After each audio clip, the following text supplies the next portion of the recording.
Alright guys, we're heading down Wilcox now past Meadowview. We got Bays Mountain on our left coming up.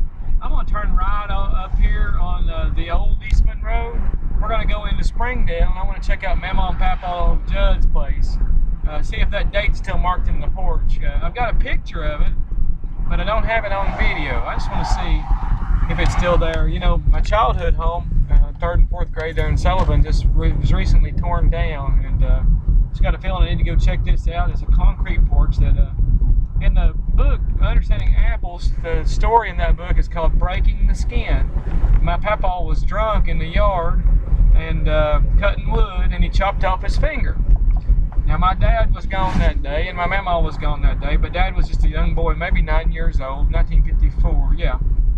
So anyway, when Dad got home, my papa had his hand all bandaged up. He'd come home from the hospital and everything, and he said, "What is today?" And my dad said, May 29th, 1954. And my papa handed him a pocket knife. He said, "Well, carve that date right here in this wet concrete." And he carved the date in the concrete, and he said, "Don't be telling your mama this, son, but I buried this finger right here in this porch where you marked that." So I think of it now as Papa's halfway buried here in Springdale, and he's pointing to Oak Hill where he's buried the rest of the way. So we're passing Mr. Grills and Mr. Spencer's, and passing the Sykes here, and passing where the Sales live, and Trigger Hawker Road, and J.C. Frazier, and Mrs. Johnson here on the right. I think she's still alive, actually. If she was out in her yard, we'd talk to her, but we're going to pass Sales is here. And right here was Mary Conkin and Guy. That's where they lived here. They might not be here. Big red door. Looks like the concrete porch is still the same. Wow, this is something else. Let's we'll just pull straight in. Burn pile's still here. There's where the elm tree was, but 1829 McKinney Street. We'll have a look around and turn the car off. Here we go. We'll look for that date in the porch. Alright, so here's the house. Right here's where the elm tree was. Right here in the corner. And there's a hickory tree. It grows straight now, and it was so crooked. My papa was gone, and Mama called and said, "Bring your chainsaw out here, Roger, and cut this tree down." She meant the little tree beside of it. And Dad looked, and he said, "Both of them?" And she said, "Yeah." Papa came home and saw that tree was cut. And he said he just fell in the yard and wept. And my dad said, "Well, now it'll grow back straighter than it was." And my papa said, "Not in my lifetime it won't." And he was right, it didn't. He didn't live to see it grow straight like papa or my dad said it would. But it did go back straighter than it was before. There's an old hickory tree there. So right here in the porch, here we go.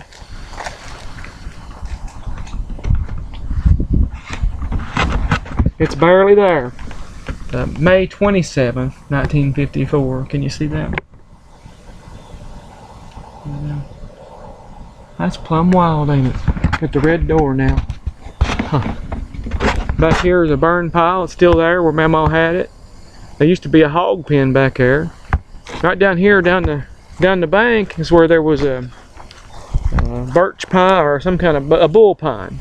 And we had put a rope swing there, and I swung out and I fell, and I broke both of my wrists. Had a concussion. They had to sew my eyelid back on. Took me to the hospital. I was just a little boy, and they asked me, they said, "Now your daddy did this to you and you fought back, didn't he?" And I don't remember this, but I said, "No, I fell out of a tree." And anyway, my Papa Judd climbed that damn tree and got that rope and cut it down, and now it's still in the hospital. And they asked, my mom had asked, "Is there anything we can do? Anybody you want to see?" And I said, "Papa." Well, Mom didn't realize I was talking about my Papa Judd, and she told my Papa Carter, and he come in, he visited me, which was good. I never got to see him, but I was worried about my Papa Judd, and Papa was probably up in that tree about that time cutting that thing down. But his smoke shed was right here, smokehouse, and here to the left was this pot plant, big old thing that wound up on top of the thing, and I'd climb on that thing and hide on top of his tool shed from my brothers and my brother and my cousins We played here. I mowed this yard probably 150 times in my life. One time my cousin Jeff, he's not with us anymore, but he forgot to lower the blade on the mower and he mowed the whole yard, just cut off like a ½ inch. But anyway, here's the back porch. I love this place. This is really where I grew up.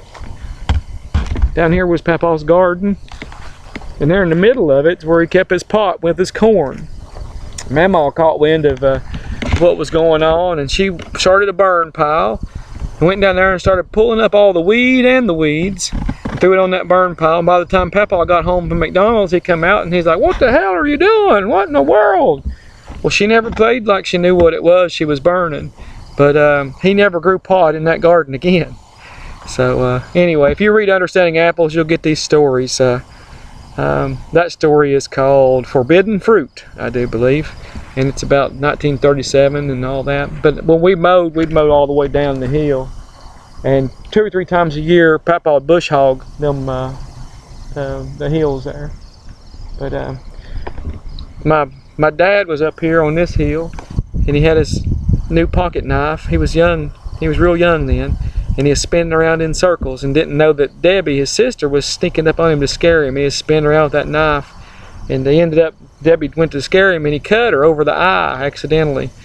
And he picked her up, she's bleeding everywhere. He picked her up and carried her to the house. Papa Judd wasn't getting home from work yet, and Mama knew if she spanked him that Papa Judd wouldn't spank him again. So she made him go get a switch, and she switched him, and then went in to clean up Debbie. I already had dinner on the stove, and Papa got home. He said, "What in the heck happened to your eye?" And her answer wasn't good enough, and he looked at Dad and he said, "Let's have it."